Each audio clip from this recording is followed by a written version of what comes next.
Polisi! Polisi!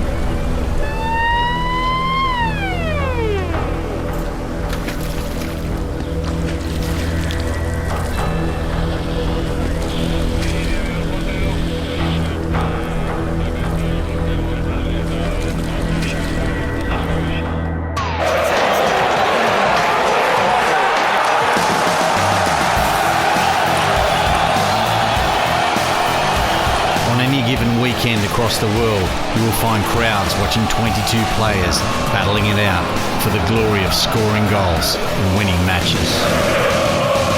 The game of football had very humble beginnings, which began with people kicking a pig's head around cobblestone streets of towns.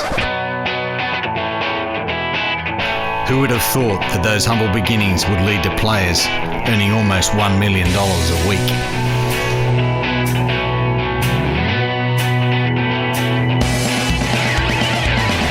The football industry in the 60s and 70s was an amazing time, full of sporting heroes playing for the love of the game with the passion that drove them to play. Those old enough will remember the greats such as Georgie Best, George Best at his brilliant best, Bobby Charlton, Oh, great goal! Pelé,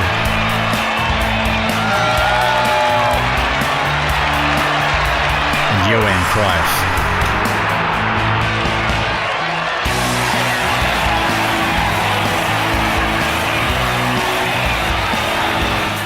As with most things, when money becomes involved and is the main driver for doing that thing, the dark side infiltrates the purity of the game.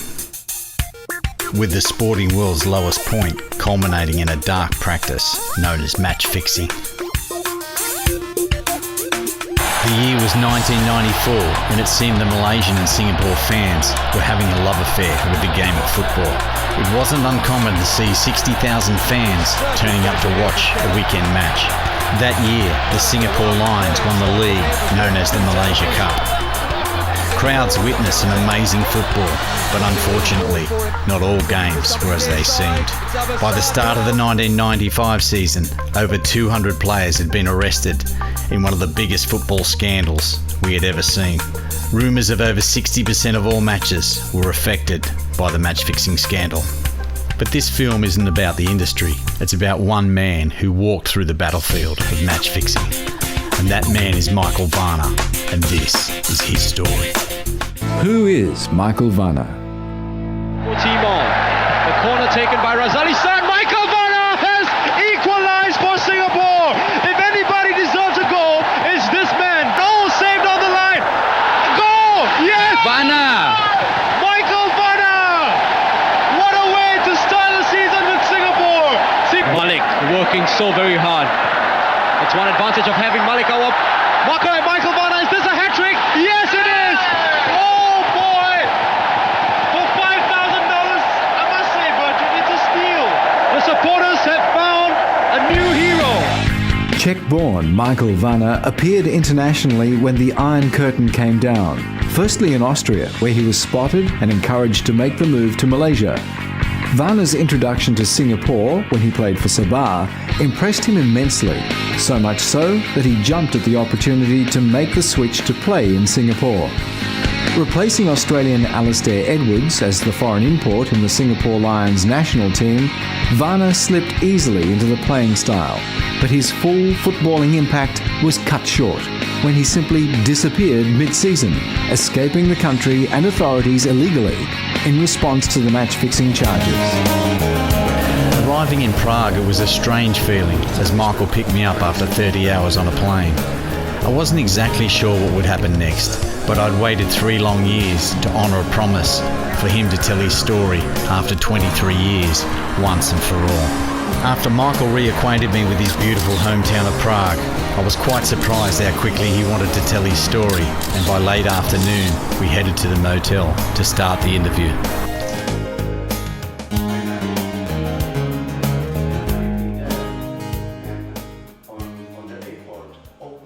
So Michael, tell me about growing up playing football in Prague. Yes, I start to play football when I was 8 years old, and I learned football in in Dukla Prague from 80 to, let's say, 15. When I was 15, I already knew what to do on the field, so I move higher. And when I was 18, I went to a team Dukla Prague, which at that time played first division. So I stayed there 4 years, and I played for Slavia Prague. From Slavia Prague, I stayed there 3 or 4 years. I went to a small club in Austria, and there, because I was first division player, there I get many offers and asked me whether I want to play in Sabah or not. So that time my kids was quite ill, and I thought that this weather and this climate in Sabah will be good for my kids, and that's why I decided for Sabah. Of course, from Sabah I moved to Singapore after 1 year, and in Singapore I played 3 years, and unfortunately after 3 or 4 years I stopped playing football because there was that problem which you know. Michael was very proud about where he grew up and not only wanted to talk about it in the interview, but he wanted to show me. You know, do you see that house over there? Yeah. In this house, I've been living a very long time. Yeah. So that's why very often I went to this field to train with my brother, try to teach football, you know, and we spent a lot of time here. So I love this field very much, you know. How was your lifestyle in Singapore? In Singapore, I was really very happy because I didn't expect what kind of life I can live. You know, I didn't expect this, and I was very surprised because people there was very nice, very nice, and same time, I bring there my family. I bring there my son, my daughter, and my wife, and my family was very happy there. So we find some good space for living. We live, as you know, in Bayshore Park, where I spent a really beautiful time. The title and 150,000 ringgit prize money were held in abeyance for almost 2 months when Singapore Czech import Michael Varner was charged with match fixing. When did the problem start? Problem start 1994, but I've been in Singapore from 1991. In 1994, I met some people who asked me to do something in business. In Prague, I open a company, and I bring from Singapore to Prague Umbro, Diadora. And somebody in Singapore coming and say to me, listen, we would like to cooperate with you, you know. So I say, of course, I need people like you. But I didn't know that these people also was a bookmaker. And he asked me whether I am able to influence the game. And I say, I couldn't believe what kind of question he gave me. I say, I don't know. I'm not superstar. I'm not Maradona. I just Michael Varner. And I asked him, what do you mean influence the game? And he told me that he wants me to play very hard, very full, all time full. I say, I play always like this. What are you talking about? And he said, listen, Michael, we betting we betting, and we want from you score more goals. So please, if you score 1 or 2, because sometimes I played for people. You know, that means that I take ballon, I'll do something nice, you know, and we play, our team all play for fans, you know. This is, we have to play for fans. And I told them I play all the time, like hard, very strong. And they say, you try to score more goals. I look at him, I say, listen, I'm not start as I said, but I will do it definitely. If bookmaker wins some money, he gave me some money, you know, and I was quite happy. And no, I wasn't quite happy. I was very happy. I was very happy because I make maybe more than as football association gave me. You know, so I say, why not? I will do it. But later, our manager came to me and said, Michael, don't do anything wrong. I remember this I remember this very well. And I say, what are you talking about? Don't do this. And after 1 week, what he told me this, I went visiting Mr. Pal. I visiting him, and I spent, I don't know, 3 hours with him. And when I leave his house, police catch me. And from this time start actually my problem. When I left Mr. Pal, I drive my car. I was quite surprised because on a highway wasn't any car. I said, what is this? What happened? Because I knew that there was many cars. And after 5 minutes, I knew exactly what happened because after 5 minutes, a lot of police, maybe 5 cars, I don't know, came to me, and they put my hands on the car like this, you know, and they do all these things, and they find on me 30 or 40,000 Singapore dollars, and they took this money and asked me to go with them to my house in Bayshore Park.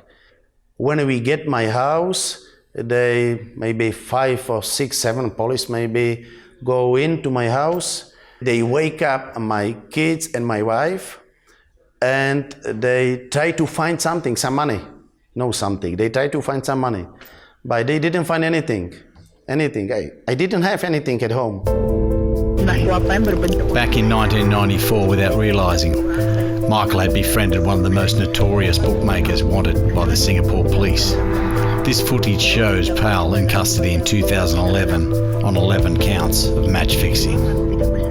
I think you guys have your finger on something very interesting, because now, almost 20 years after the Abbas Saad story broke in Singapore, the same gang of match fixers, the same group of guys there expanded around the world and fixed matches in dozens of different countries. And they were all there.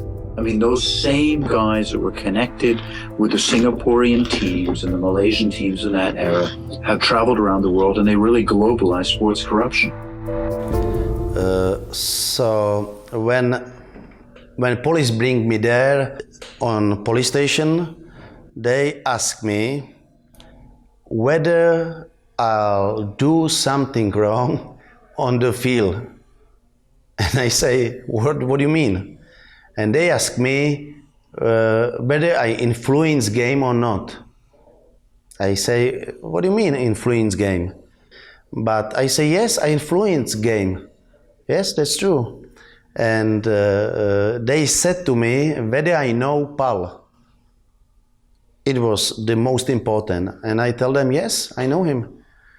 And they said whether I know that Pal is a bookmaker. I say, yes, I know it. And they said whether I can tell them something about him. I say, no, I can't. And they said to me that if I don't tell them something about him, and if I will not cooperate with them, they took my passport. And I say, what to do? Then you will have to take my passport. And they really done it. Actually, I really didn't believe them, you know. I thought they make some joke with me or something like that. And I didn't believe them, but they of course do what they said, you know. Took my passport and say, we give you time, and if you will once tell us something about him, then you tell us, we give you a passport and you can go. I look at them, I say, listen to me, I am telling you, I will never ever to tell you anything about him, about his family. Why? He was my friend. He was my friend. And I think this is maybe make them a little bit, how say this in English? They wasn't happy. They wasn't happy what I say, what I tell them. And I understand this. Now I understand this. But I'm not man who will talk about the other people, what they do. You know, I'm not as man as, for example, you do something wrong, and I'm going to newspaper, I say, this man, he make mistake. You must put in the newspaper. You understand me? So this is why I will not do any in the rest of my life. I will never do anything like this. So it was maybe a problem, and then they say, okay, we will have, if you won't cooperate with us, we will charge you. Then I say, okay, what to do? You charge me. So anyway, they, after, I don't know, 5 or 6 hours, maybe 9, I really don't know, they say, okay, you go out, never mind, you go out. But without passport. They said to me that I must, of course, stay in Singapore. I must not move from Singapore somewhere. They said that if I change my mind and I tell them something about PAL, then they give me passport and let me go home. And sometimes they just I think every week I had to visiting them, and that's it. And I was waiting for Kurt. What's your attitude towards match fixing? I mean, from what you've seen and where it's at now? I hate it. I hate it with a passion. I hate it because it's going to ruin sport. There's no bigger problem, there's no bigger issue in sport than the capacity to ruin the credibility and the trust that the average fan has in the sport. It's bigger than doping, it's bigger than sexism, it's bigger than anything. Because if somebody can't sit there and watch a game and believe and know that the guys are trying 100%, sport will be over. With match fixing going on around the world today in all sports, it raised the question that I had to ask not only Michael, but myself. What is the difference between betting on a match to win or fixing it? Bahkan tenaga dalam kebangkitan Sabah. Gol kedua Sabah di menit ke-59. Dan ini adalah gol ketiga Vana musim ini. Beliau turut menjaringkan 2 gol ketika Sabah menewaskan Kuala Lumpur. Very happy I scored today. Good Sabah, good prepare position for Malaysia Cup play. I remember one day. When I went this police station, they show me all my charges, and it was 6 charges, and there was Michael Vanna play well. Singapore, I tell you just example because I don't remember this, but you have my charges list, right? So Michael Vanna played well, he scored 2 goals, and Singapore win the game. And we pay, and Michael Vanna get money from this, from bookmaker. It was first charge. Second, third, 4, 5, same. Michael Vanna play well. Michael Vanna do everything for winning, and we pay him some money, 6 charges was we play draw somewhere, I don't know where, and Michael Vanna play well, and he takes other money. And I read this, this was my very big mistake, because there was 6 charges, and in 2 games I didn't play. I look at this and I say, listen, this is joke or what? You charge me for 2 games which I don't play? What nonsense is this? And I start to laugh. I start to laugh to them, to their face. I say, what's fuck this, And they see this, and they were like this. Huh, we have to find we have to find something else, on him. We have to find something else. So he go away from this room, and after, I don't know, 2 hours or 3 hours, they came back, and they show me again 6 charges, but they show me games which I really play. And I tell him, okay, now it's correct. I told them, this is correct. These games I really played, And later my lawyer tell me, Michael, it was your biggest mistake. If you don't do this, I don't notice that they make this, made this fault. We will not have problem in court.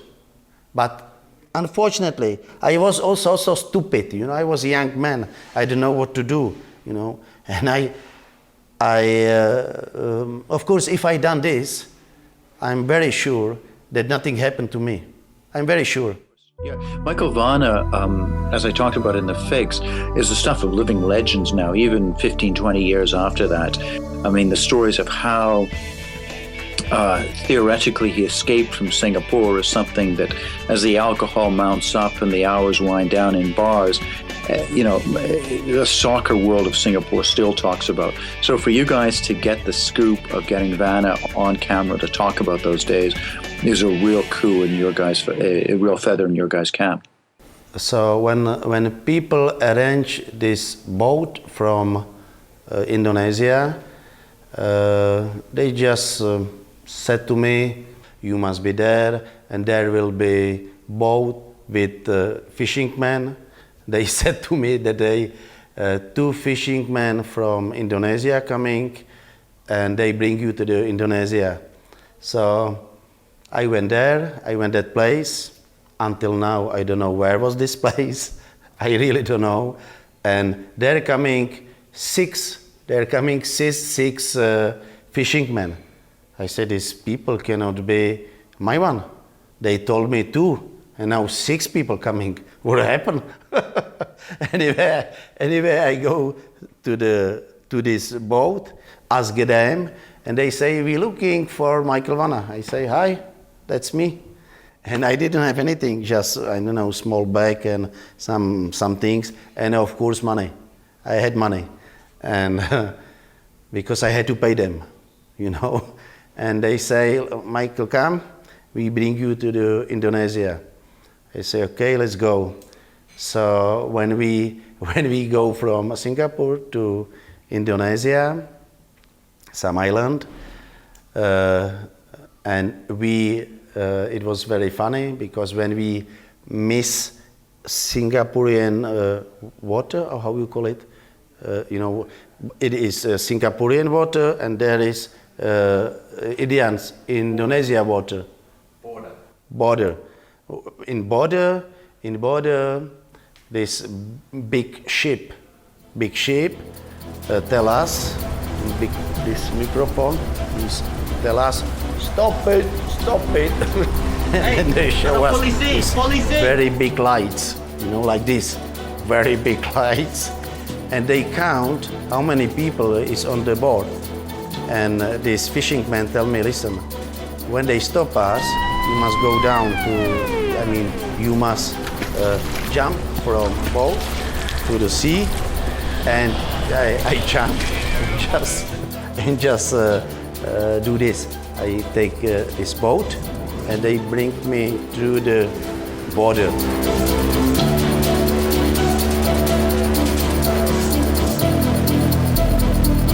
And in Indonesia, I go out to the boat and then we, 1 hour, 2 hours, 1 hour I think, we go this small island.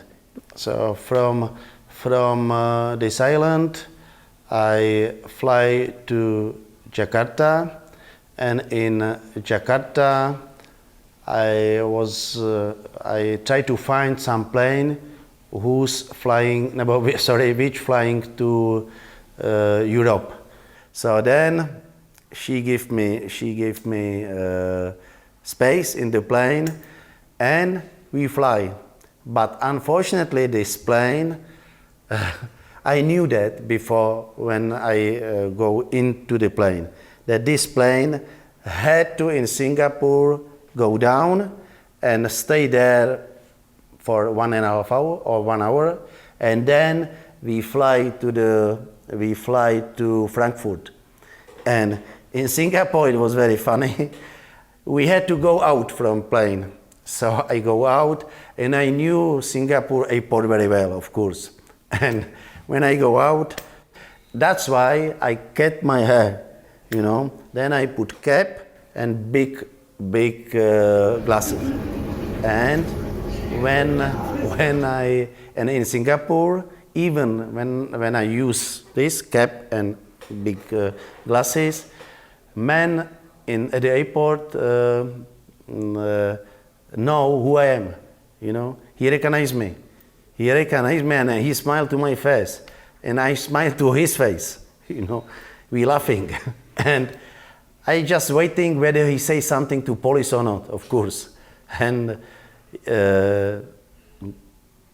he was a really great man because he never say anything. So after 1 hour, I went to the plane again, and I fly to Europe. After 1 month, I went to see some football somewhere in some stadium, and since that time, I had to explain many things, because of course many people recognize me there on the stadium. It's quite funny that I had to explain to them what I say to you just now. Nobody understand why I get charged if I play good football, When I came back home, maybe, half a year, maybe 1 year, journalists follow me. And this time I said I want to talk to anybody. Because of course they write many bullshit, many. What they read, it was for me unbelievable what they say in newspaper.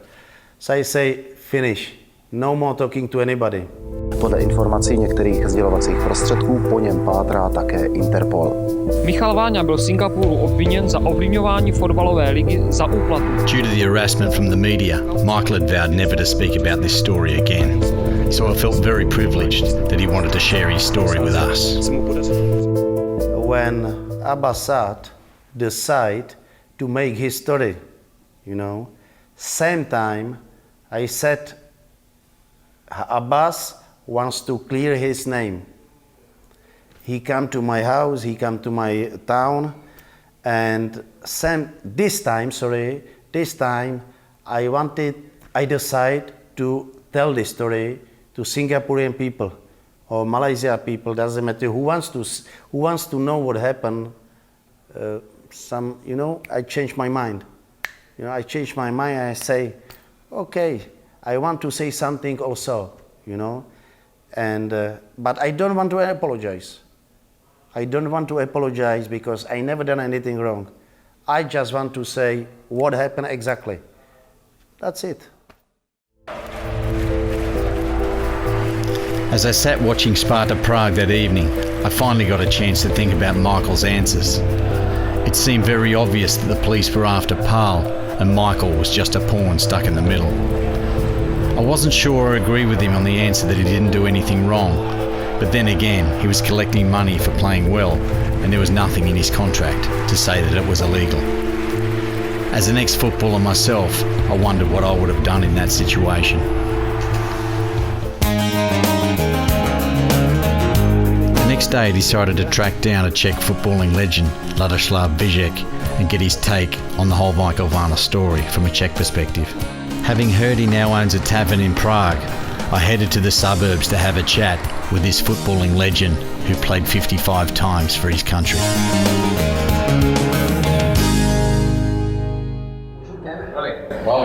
První otázka, co si myslíš o Michalu Váňovi? Jaký to byl hráč? Tak já vím přesně o Michalovi, že to byl rošťák. Byl to velký rošťák, ale rošťáci bývají velký fotbalisti a Michal velký fotbalista byl, protože v Dukle, kde jsme měli fantastické mužstvo a kolikrát střídal i Zdenka Nehodu, i Mirka Gajduška, který byli legendy, tak to už jako musel opravdu být na úrovni, když nás střídal. Takže moje odpověď je rošťáček, ale o to větší fotbalista. Co si, Láďo, myslíš o tom, co se tenkrát stalo v Singapuru? Tak jak už jsem řekl při první otázce, Michal byl rošťák, ale nebyl to zločinec a myslím si, že to neměl zapotřebí, protože byl fotbalově tak vysoko, tak na úrovni, že se, myslím, takhle z tomu nesnížil a já si myslím, že ty zápasy, co vyhrál, tak si je vyhrál sám a fotbalem a ne nějakýma penězma. Yeah, 94, I was there in 94 and there was a few rumours going along, but as an Aussie, I just sort of discarded it. I said, no, it couldn't happen, you know, it's not the, you know, for me, it's not the Aussie way, is it? You know, I mean, it's one particular game, it was away from home and there was something not right about the game. You know, it's just, I mean, players make mistakes in games, you're not sure, you know, and you're getting to the point where you're not sure if it's an honest mistake, you start asking yourself questions. We were down 1-0 in that game, we got a penalty. The guy that was supposed to take the penalty, he refused to actually take the penalty. I took the penalty, scored. It was a 1-1 draw at the end of the game, and we flew home the next day. And there was just pandemonium. It was chaos, and we didn't know what was going on. And all of a sudden, we saw 6 of our players being handcuffed and taken away.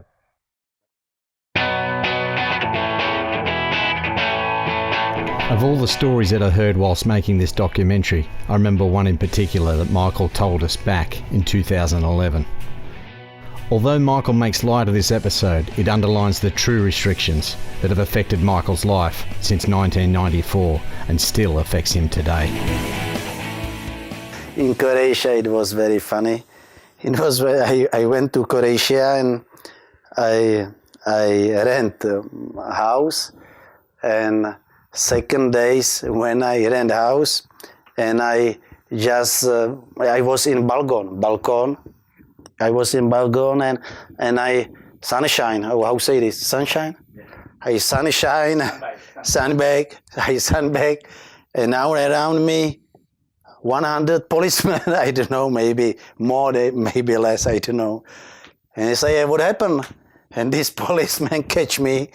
So they take me. They throw me in a car and say, go with us. We go 1 hour, 1 or 1.5 hours, we go Polostrov, Pula, and there they kick me to prison.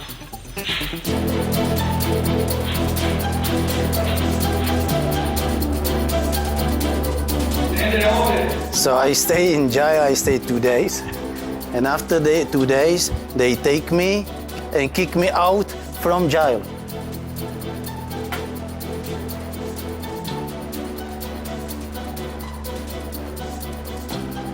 Šta radiš in Croatia? Šta radiš in Croatia? Do you speak English? Yes. What are you doing here in Croatia? Do you play football in Singapore? You are on Interpol. What happened?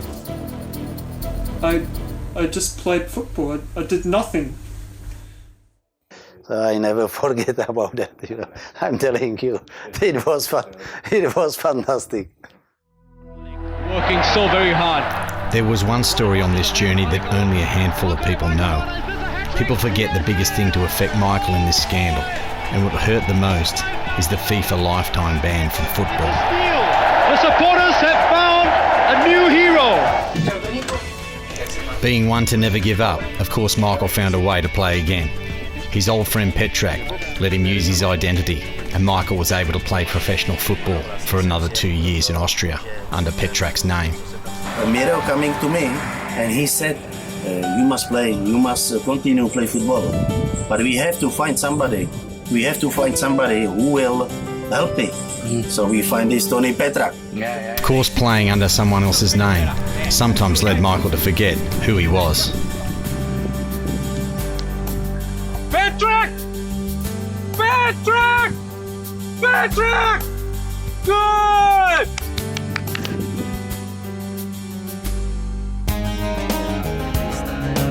My journey to fulfill the promise that I made to Michael was now complete. I felt I knew a lot more about the actual person rather than someone who was infamously described as a match fixer, an Interpol fugitive, a liar and a cheat.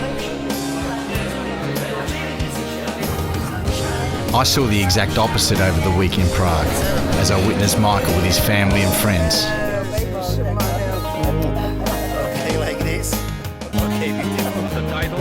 I wondered how Michael's life may have panned out had he have chosen to turn pal over to the police and stayed in Singapore. And how maybe that one decision was the turning point in this whole saga, which sent his life into another direction to the point of no return. No a když nebudu, tak zkrátka budu si muset najít nějaký jiný zaměstnání. So many factors affected this story and how it played out. The different cultures, the language barrier. Matlan scored 2 goals against England. Yes, Matlan is very good former, good player today. And most importantly, who was telling the truth? Michael never had the chance to have his say in court, where Pal certainly did.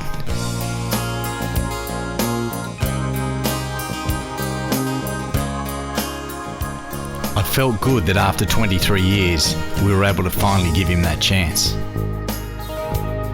Whether it was right or wrong to bet on games or collect money for playing well comes down to a personal opinion. Was it illegal though, is the big unanswered question that one unfortunately Michael may never know.